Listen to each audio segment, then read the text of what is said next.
Hello guys, इस video में हम बात करने वाले हैं करारो इंडिया की। सबसे पहले इसके बिजनेस के बारे में देखेंगे कि असल में करते क्या हैं, और फिर इसके फाइनेंशियल्स की थोड़ी बात करेंगे, और फिर हम बात करेंगे इसके आउटलुक, फ्यूचर आउटलुक की। तो अगर आप अबाउट द बिजनेस की बात करें तो ये करारो जो है इटाली बेस्ड कंपनी है, उसका इंडियन आर्म है और उसका one of the biggest subsidiary है। और ये डील करते हैं बेसिकली जो अपने ट्रैक्टर्स और हार्वेस्टर्स होते हैं और जो कंस्ट्रक्शन इक्विपमेंट होते हैं, जैसे बैकहो लोडर्स और जो जेसीबी की गाड़ियाँ होती हैं बेसिकली, उनके जो एक्सेल्स और ट्रांसमिशन सिस्टम होते हैं और गियर्स, वो बेसिकली करारो इंडिया मैन्युफैक्चरिंग करते हैं उस चीज़ की, जो कि है ऑफ हाईवे जो व्हीकल्स होती है, उनके एक्सेल्स और ट्रांसमिशन सिस्टम्स और गियर्स, ये चीज़ें मैन्युफैक्चर करती हैं करारो इंडिया। और ये जो इनका पेरेंट ग्रुप है उसकी बहुत बड़ी, बहुत सालों से उनकी बहुत लंबी हिस्ट्री रही है, 90+ ईयर्स से वो इस पर्टिकुलर बिजनेस में है। तो अ पार्ट ऑफ करारो ग्रुप, जैसा कि हमने बात किया, इनकी दो मैन्युफैक्चरिंग फैसिलिटीज़ है, दोनों पुणे में है। और एक आर एन डी फैसिलिटी है जो पहले कुछ टाइम तक, पिछले 1 साल पहले इनके पास पूरी तरीके से आई है, वरना जो आर एन डी की टीम थी वो हेडक्वार्टर्स को रिपोर्ट करती थी। बट वो अब इनके कंट्रोल में आ चुकी है, मतलब इनके अंडर में आ चुकी है, जो करारो इंडिया का आर्म है। तो उससे हुआ क्या है कि अब वो आर एन डी को अपने हिसाब से परफॉर्म करवा सकते हैं और उनसे काम करवा सकते हैं जैसा इनकी रिक्वायरमेंट होगी, और जैसे इनके सजेशंस आएंगे जो इनके क्लाइंट्स हैं, ओ जो इनके मेजॉरिटी क्लाइंट्स हैं। तो मार्की ओ कस्टमर्स इनके जितने भी आपके ट्रैक्टर या फिर जितने भी कंस्ट्रक्शन इक्विपमेंट के बड़े बड़े ओ हैं, वो सारे के सारे इनके क्लाइंट्स हैं। तो बेसिकली सारे के सारे इनसे ही एक्सेल्स और ट्रांसमिशन सिस्टम मेजॉरिटी जो है इनसे ही प्रोक्योर करते हैं। और 250 से ज़्यादा इनके पास सप्लायर्स हैं, और आर एन डी की टीम, जैसे हमने बात भी किया, इस पर बहुत ज़्यादा फोकस है कंपनी का, क्योंकि वो अपने आप को एक टेक्नोलॉजी कंपनी कहते हैं। तो उसमें आर एन डी जो टीम है वो सबसे ज़्यादा काम करती है, और 1650 के आसपास इनके एम्प्लॉयज़ हैं। और प्रोडक्ट पोर्टफोलियो अब अभी हम आगे चल के देखते हैं। तो ये दो इनके जो प्लांट्स हैं, पुणे बेस्ड दोनों भी है। और एक में वो गियर मैन्युफैक्चरिंग करते हैं, और पहले जो प्लांट 1 है जो बड़ा है साइज़ में, वहाँ पे अपनी एक्सेल्स एंड ट्रांसमिशन सिस्टम मैन्युफैक्चर होता है एग्रीकल्चरल और कंस्ट्रक्शन इक्विपमेंट के लिए। और गियर्स एंड जो गियर शाफ्ट्स होते हैं वो प्लांट 2 में होता है। तो प्लांट 1 में अभी भी इनके पास मतलब स्पेस है, और इस प्लांट 2 में भी थोड़ी स्पेस है, तो वो भी यूटिलाइज करेंगे आगे चल के वो। और फिर उसके बाद हमको केपेक्स देखने को मिलेगा, और इनके पास कुछ 338 जो 3.8 एकड़ की ज़मीन है, फ्री ज़मीन, अभी भी फ्री स्पेस अवेलेबल है, जो आगे कर चल के वो एक्सपांशन के लिए काम आ सकता है। और अभी भी देखेंगे तो यूटिलाइजेशन इनका कुछ 74-75% के ही आसपास है, 75 तो 75% के आसपास यूटिलाइजेशन है।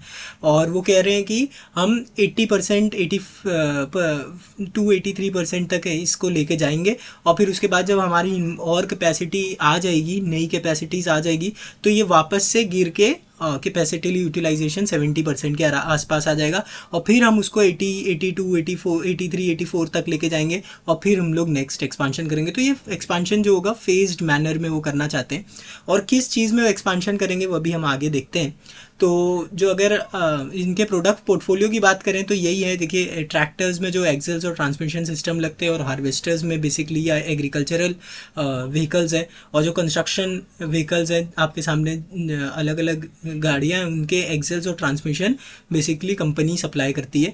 और इनका अगर रेवेन्यू स्प्लिट की बात करें H1 में, FY26 की, तो इसमें एग्रीकल्चरल जो ट्रैक्टर ये है व्हीकल्स हैं, उनका आपको परसेंटेज वाइज कम दिखेगा रेवेन्यू, 44% हो गया, 44.1%। और कंस्ट्रक्शन व्हीकल्स का वहीं पे 44.9% है। और अदर्स में बेसिकली गियर्स और शाफ्ट्स आते हैं, और कुछ असेंबलीज आती है जो वो अपने पेरेंट कंपनी के लिए बना कर देती हैं। तो अभी एग्रीकल्चरल ट्रैक्टर्स जो है उसमें हमको थोड़ा सा रेवेन्यू में गिरावट देखने को मिल रही है। तो ये शिफ्ट जो है चेंज होते रहता है, प्रोडक्ट मिक्स थोड़ा चेंज होते रहता है। पिछले कुछ क्वार्टर्स में हमको एग्रीकल्चरल में ज़्यादा डिमांड देखने को मिल रही थी, और इस क्वार्टर में हमको एक अच्छा जंप देखने को मिला कंस्ट्रक्शन व्हीकल्स में। वो भी क्यों जंप आया वो अभी हम आगे देखते हैं। और अगर एक्सपोर्ट्स की भी बात करें तो इस बार H1 में हमको थोड़ा अच्छा कंट्रीब्यूशन देखने को मिल रहा है। 38% एक्सपोर्ट से भी है, वरना डोमेस्टिक बहुत ज़्यादा डोमिनेट करता है इस पर्टिकुलर कंपनी के। तो कुछ की हाइलाइट्स हैं टेलीबूम हैंडलर एक्सेल्स। तो ये एक तरीके का अभी इनको कैटरपिलर के साथ ही बहुत सालों से कुछ डिस्कशन चल रहा था, उनकी बातचीत चल रही थी, तो उनको उन्होंने प्रोटोटाइप दिया था और फिर वो बहुत अच्छा इनके लिए परफॉर्म किया था। मतलब उन्होंने और फिर ऑर्डर्स दिए। तो ये वो कह रहे हैं कि इस साल वो टोटल 6000 यूनिट्स टेलीबूम की एक्सेल्स की जो है वो उन्होंने फोरकास्ट किया है कि 6000 यूनिट्स तक का हमको ऑर्डर आएगा। और नेक्स्ट ईयर उनका ये प्लान है कि ये 9000 तक जा सकता है। और उसके बाद वाले ईयर में ये 14500 का एस्टिमेट लगा कर रखे हैं। अगले 3 साल का इनके पास एस्टिमेशन है। तो होता क्या है कि एक ये न्यू टाइप का अपना एक्सेल्स है, न्यू टेक्नोलॉजी इन्होंने बिल्ड की है। कैटरपिलर जो one of the biggest company है कंस्ट्रक्शन में, वो उनके साथ इन्होंने पार्टनरशिप की है, मतलब उनके ही ऑर्डर्स ये बना रहे। और तो वो जब न्यू कोई प्रोडक्ट आता है उसको मार्केट कैप्चर करने में थोड़ा टाइम लगता है, बट इन्होंने कहा है कि हमको रिस्पांस बहुत अच्छा मिल रहा है। और इवन इनको इनफैक्ट इंडिया में भी कुछ ऑर्डर्स मिले, ये एक्सपोर्ट होता है बाय द वे अभी जो इनका कैटरपिलर से। और जो इंडिया के भी इनको कुछ ऑर्डर्स मिले हैं इस पर्टिकुलर सेगमेंट में। तो जैसे जैसे वो कह रहे हैं कि जब हम 2 साल बाद जब 14,500 तक यूनिट तक पहुंचेंगे अगर, तो वो टाइम सिर्फ ये पर्टिकुलर प्रोडक्ट हमको 300 करोड़ की रेवेन्यू करके देगा। तो ये बहुत बड़ी एक मार्केट देखने को मिल सकती है हमको टेलीबूम हैंडलर एक्सेल्स के द्वारा। तो अभी तो ये बस समझ लीजिए थोड़ा सा बस पेनिट्रेट किए हैं और बहुत बड़ी एक मार्केट ये बन सकती है आगे चल के। एक तो ये है। और सेकेंड जो चीज़ है वो है डोमेस्टिक 4 व्हील ड्राइव एक्सेल, जो एग्रीकल्चर ट्रैक्टर है। तो जो टू व्हील ड्राइव थे वो अब रिप्लेस हो रहे 4 व्हील ड्राइव ट्रैक्टर से। और ये बहुत ही तेज़ी से हो रहा है। जितने स्पीड से ये खुद भी एस्टिमेट नहीं किए थे, एक्सपेक्ट नहीं किए थे। तो इन्होंने इसमें कुछ 4 या 5 साल पहले इस सेगमेंट में एंट्री ली थी। और तब ये पेनिट्रेशन कुछ 2 से 3% था। और सिर्फ 4 या 5 सालों के बाद ही आज ये पेनिट्रेशन कुछ 24-25% हो चुका है। तो उन्होंने कहा कि ये तो गिवन है, मतलब ये अगर किसी ने जो 4 व्हील ड्राइव पे शिफ्ट कर चुका है वो वापस से 2 व्हील ड्राइव पे नहीं जाएगा। जैसे कि हम देखते हैं पावर स्टीयरिंग का जैसा चेंज आया था, जैसे ही पावर स्टीयरिंग आया उसके बाद कोई भी मैकेनिकल पे शिफ्ट नहीं हुआ। तो वैसे ही उनका कंपैरिजन है कि 4 व्हील ड्राइव भी एक बार जिसने ले लिया वो तो वापस शिफ्ट नहीं होने वाला।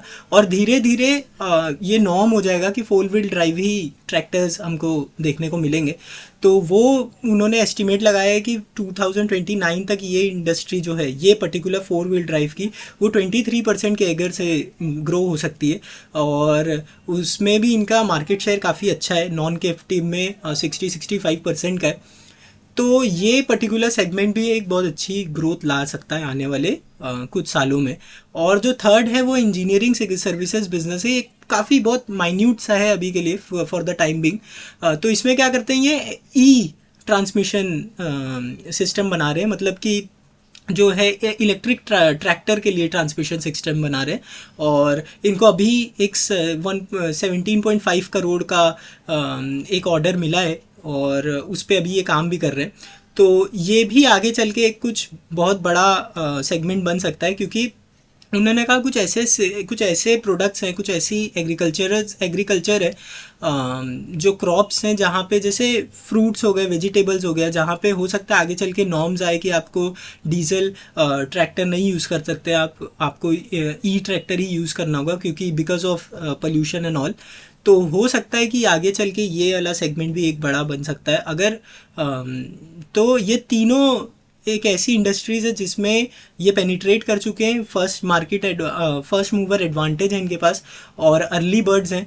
तो अगर इन तीनों में अगर हमको जैसे एस्टिमेट की गई है वैसी ग्रोथ आती है तो ये तीनों बहुत बड़ी एक अपॉर्चुनिटी क्रिएट कर सकते हैं करारों के लिए।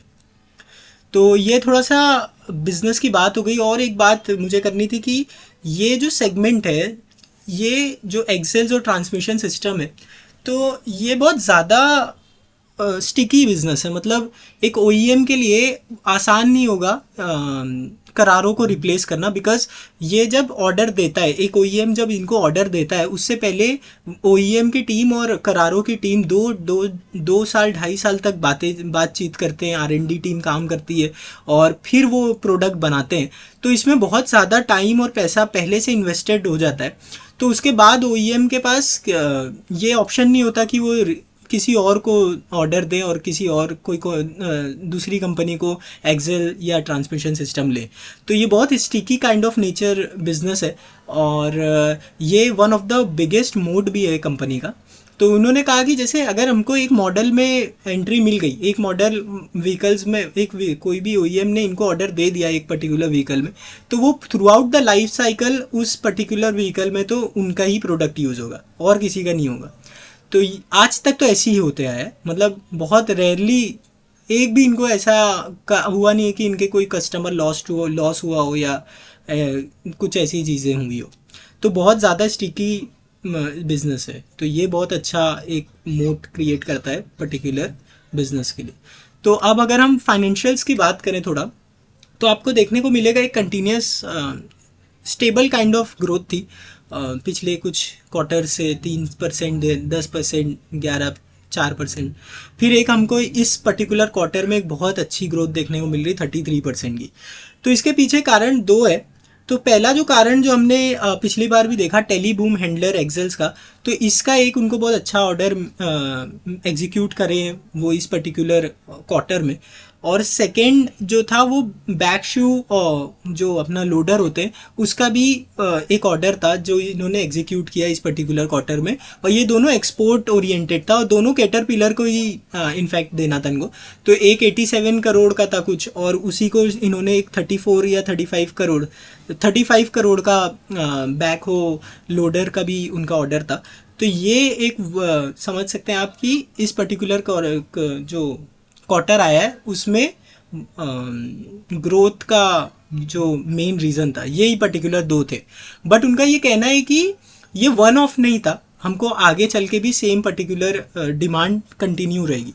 तो इसलिए हमको एक्सपोर्ट जो यहाँ पे एक्सपोर्ट देखने को मिल रहा है H1 में, इसलिए थोड़ा सा ज़्यादा हमको एक्सपोर्ट में रेवेन्यू देखने को मिल रहा है 38%। इनफैक्ट मतलब इससे पहले की बात करें तो एक्सपोर्ट जो कंस्ट्रक्शन इक्विपमेंट का साइट था वो बहुत सबड्यूड था। और इवन डोमेस्टिक जो कंस्ट्रक्शन मार्केट है वो अभी भी सबड्यूड ही चल रही है इनके मुताबिक। और जो बैक हो लोडर्स हैं जिनका अभी एक्सपोर्ट का ऑर्डर आया है, वो भी इंडिया जो डोमेस्टिक मार्केट है उसमें अभी इतना अपटेक देखने को नहीं मिला है, क्योंकि प्रोलॉन्ग अपना मॉनसून था और उसके बाद इनमें एक चेंज आया है जो BS5 रेगुलेशंस आए हैं। तो उसके बाद ये थोड़ा सा कॉस्टली हो गए, इसलिए थोड़ा सा जो OEMs है और जो मतलब जो एंड कस्टमर है वो अपने परचेजिंग को थोड़ा रोके हुए क्योंकि थोड़ा कॉस्टली हो गया। तो ये दोनों रीजंस थी कि डोमेस्टिक कंस्ट्रक्शन डिमांड थोड़ी सी सबड्यूड है। बट जो ये ग्रोथ आई है वो एक्सपोर्ट की वजह से आई है। बट ये जो ग्रोथ आई है उन्होंने कहा कि ये कंटिन्यू होगी, और जैसा हम लोग का H1 था H2 विल बी मिरर। तो H2 बेसिकली बेटर होता है H1 से, तो उन्होंने कहा कि हम मिरर कर लेंगे। और इनका मार्जिन्स की अगर बात करें, मार्जिन अगर आप देखेंगे तो EBITDA मार्जिन हमको थोड़ी सी कम होते दिख रही है इस बार, और 9% पे आई है। तो मार्जिन्स पे तो उनका ये कहना है कि जैसे अभी इस बार हमने 4 व्हील ड्राइव, जैसा हमने पिछली स्लाइड में भी देखा था, 4 व्हील ड्राइव पे बहुत शिफ्ट हो गया है और हमको मार्केट शेयर गेन करता दिख रहा है 4 व्हील ड्राइव। बट इस पर्टिकुलर क्वार्टर में क्या हो गया कि इनका 4 व्हील ड्राइव ही बिका है ज़्यादा। बट जो 4 व्हील ड्राइव में भी ना कई अलग अलग हॉर्स पावर के ट्रैक्टर्स होते हैं, तो उसमें भी असल में कैसा मार्जिन जो डिपेंड करता है वो कितना कॉम्प्लेक्स ट्रांसमिशन सिस्टम या एक्सेल हो। तो जितना कॉम्प्लेक्स होगा उतना उनका ज़्यादा मार्जिन होगा। तो इस बार जो सेल हुई है वो जो है कम लोअर मार्जिन वाले प्रोडक्ट्स में हुई है, मतलब जिनमें इतना कॉम्प्लेक्स प्रोडक्ट नहीं रहा होगा। तो फोर व्हील ड्राइव के अंदर ही कई सारे हॉर्स पावर के ट्रैक्टर्स हैं जिनमें अलग अलग परसेंटेज ऑफ मार्जिन है। तो इस बार मार्जिन गिरने का वजह ये थी क्योंकि प्रोडक्ट मिक्स ऐसा था जिसमें लोअर मार्जिन वाले से जो प्रोडक्ट्स थे, फोर व्हील ड्राइव के ही अंदर जो ट्रैक्टर्स थे वो ज़्यादा इनके प्रोडक्ट सेल हुए, इस वजह से मार्जिन में थोड़ा इम्पैक्ट पड़ा है। और बाकी आप देखेंगे तो बहुत ज़्यादा मैनेजमेंट इस पर कर रहा है कि हाँ हम ज़रूर हमारा रेवेन्यू ग्रोथ भी अच्छा रहेगा बट हम मार्जिन को मेंटेन रखेंगे। और इससे पहले भी हम देखेंगे तो ठीक ठाक हमको रेवेन्यू ग्रोथ देखने को मिल रही है और by maintaining the operating margins as well.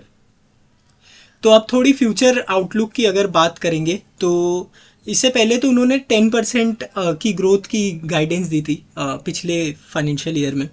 But एक जो अभी रिसेंटली ये जो ऑर्डर्स आ रहे हैं अपने टेली बूम हैंडलर के और जो बैक हो लोडर्स के ऑर्डर आए हैं और उसके बाद हमको जो डिमांड रिवाइव थोड़ी सी एक्सपोर्ट में होती दिखी है, स्पेशली चाइना में ये जो कंस्ट्रक्शन इक्विपमेंट की डिमांड थोड़ी बढ़ी है।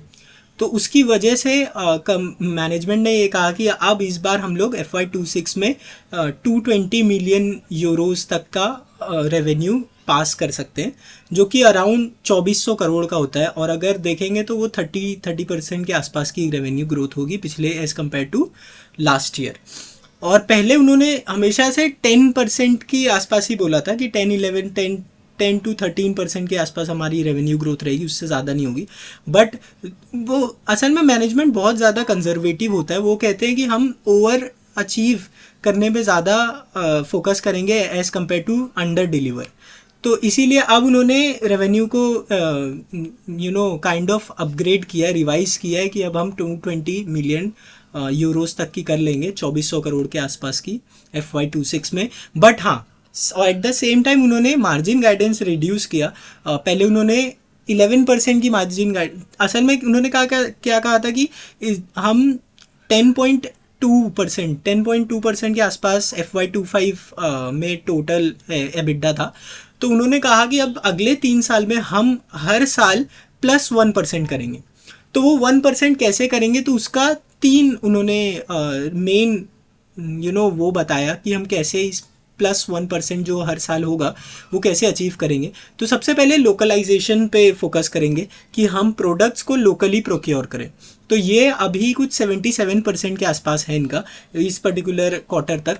तो ये कहते हैं कि जितना हम लोकलाइज प्रोडक्ट लेंगे उतना हम लोग को पर प्रोडक्ट, जैसे एक प्रोडक्ट हमको लोकल में मिल गया अगर उसकी अवेलेबिलिटी, मतलब उसका सप्लायर से हमारा कांटेक्ट हो गया, बन गया, वो वेंडर बन गया अपना, तो हम लोग 15% पैसा बचाएंगे एज़ कम्पेयर टू उसको जब इंपोर्ट करते हैं हम तब उस प्रोडक्ट को। तो ऐसा करके धीरे धीरे वो कई प्रोडक्ट्स में लोकलाइजेशन कर रहे हैं और 77% तक वो हद तक कर चुके हैं और इनका टारगेट है 88% तक पहुंचने का अगले 2 साल में। तो ये एक हमको एबिडा मार्जिन में इम्प्रूवमेंट देखने को मिलेगी इस वजह से। और सेकेंड है अपनी प्लांट की एफिशिएंसी इम्प्रूव की है, जैसे पर हेड जो मैन पावर थी पर हेड कम कर दिया और मतलब उतने ही रेवेन्यू को करने के लिए मैन पावर घटा दी। तो इससे क्या होगा कि फिक्स कॉस्ट अपना कैप हो जाएगा, जैसे कि थर्ड पे लिखा भी हमने कि cost will be capped while revenue grows. तो फिक्स कॉस्ट को हम लोग कम करते रहेंगे और at the same time revenue grow होते रहेगा, तो इवेंचुअली अपना मार्जिन जो है वो अचीव हो जाएगा जितना भी इन्होंने गाइड किया है। तो अब इसको रिवाइज करके उन्होंने मार्जिनली कम किया है, ज़्यादा कम नहीं किया है। और इसके पीछे का रीज़न वही है कि जो ऑर्डर्स आए हैं वो अपने वो वाले कैटेगरी के जिनमें लोअर मार्जिन होता है, तो इस वजह से उन्होंने मार्जिन को थोड़ा सा कम किया है। और उन्होंने कहा कि जैसे अब ये अपना जो बूम हैंडलर्स है, टेली बूम हैंडलर्स अभी मार्केट में आया है, तो इसको जब कोई भी प्रोडक्ट हम नया लॉन्च करते हैं तो उसका थोड़ा सा मार्जिन हमको स्टार्टिंग में कम ही रखना पड़ता है। और जब उसकी एक्सेप्टेंस हो जाएगी, वाइडली एक्सेप्टेड हो जाएगा और हमको हर जगह से ऑर्डर आने लगेगा, तो हम धीरे धीरे उसको प्लान मैनर से उसका मार्जिन बढ़ाएंगे। तो फॉर द टाइम बिंग जैसे कि वो नया प्रोडक्ट है, इस वजह से उस पर थोड़ा सा मार्जिन का हमको प्रेशर लेना पड़ रहा है। तो इस वजह से भी मार्जिन उन्होंने मार्जिन को थोड़ा सा मार्जिनली रिड्यूस किया है 10.85%, 8 और 10.885% के बीच में इस पर्टिकुलर फाइनेंशियल ईयर के लिए गाइडेंस दी है। तो बहुत एक अच्छी ग्रोथ हो सकती है अगर इन्होंने पूरी तरीके से H2 में भी परफॉर्म किया तो। और आउटलुक आगे का इन 3 सेगमेंट्स पे बहुत ज़्यादा डिपेंड करता है, बिकॉज ये तीनों जो भी सेगमेंट्स है खुद में बहुत बड़ी एक मार्केट क्रिएट करते हैं, और तीनों की बहुत बड़ी मार्केट एक बन सकती है अगर तीनों अच्छा सेगमेंट में अच्छी ग्रोथ आती है जैसी एक्सपेक्ट की गई है मैनेजमेंट द्वारा। और अगर केपेक्स की बात करें तो वो अभी के लिए एक्सेल वाले पार्ट पे ही ज़्यादा फोकस कर रहे हैं, क्योंकि उन्होंने कहा जी 4 व्हील ड्राइव से जो मतलब जो रिक्वायरमेंट रहेगी वो हम लोग फुलफ़िल कर लेंगे अभी। और अभी जो अपना TBH एक्सेल्स है और जो एक्सेल्स वाला पार्ट है उस पर ज़्यादा केपेक्स पे ध्यान दे रहे हैं। उसके बाद वो ये अपना 4 व्हील ड्राइव पे भी एग्रीकल्चरल कमोडिटी, क्योंकि क्या होगा कि दोनों की स्पेस सेम है। तो एक्सेल जो अपना कंस्ट्रक्शन इक्विपमेंट वाली जब न्यू लाइन लगेगी तो जो पुरानी वाली लाइन रहेगी वो 4 व्हील ड्राइव एक्सेल जो एग्रीकल्चरल प्रोडक्शन एग्रीकल्चरल का सेगमेंट है उसके लिए भी यूज़ हो सकती है। तो इस तरीके से ये इन्होंने प्लान बनाया है, और देखते हैं अगर ये इसको जो वॉक द टॉक कर पाते हैं, जो कि अभी तक उन्होंने अच्छा परफॉर्म किया है, तो एक अच्छी इंटरेस्टिंग स्टोरी हो सकती है। इतना फेयरली वैल्यूड है, इतना सस्ता नहीं है अभी, 27-28 के पी के अराउंड है अभी। तो देखते हैं अगर परफॉर्म किया उन्होंने अच्छा, अगर आउट परफॉर्म करते हैं, अगर और भी अच्छा अपने को H2 देखने को मिलता है तो क्लियरली एक री रेटिंग हो सकती है। बट ये कोई बाय एंड सेल रिकमेंडेशन नहीं है, प्लीज़ इसको सिर्फ एजुकेशनल पर्पज़ के लिए बनाया गया वीडियो। तो होपफुली कुछ आपको नया सीखने को मिला होगा। अगर ये वीडियो अच्छा लगा हो तो प्लीज़ इस वीडियो को लाइक करें और चैनल को सब्सक्राइब करें, और नेक्स्ट कौन सी कंपनी पर आपको वीडियो चाहिए प्लीज़ कमेंट सेक्शन में बताएं। Thank you.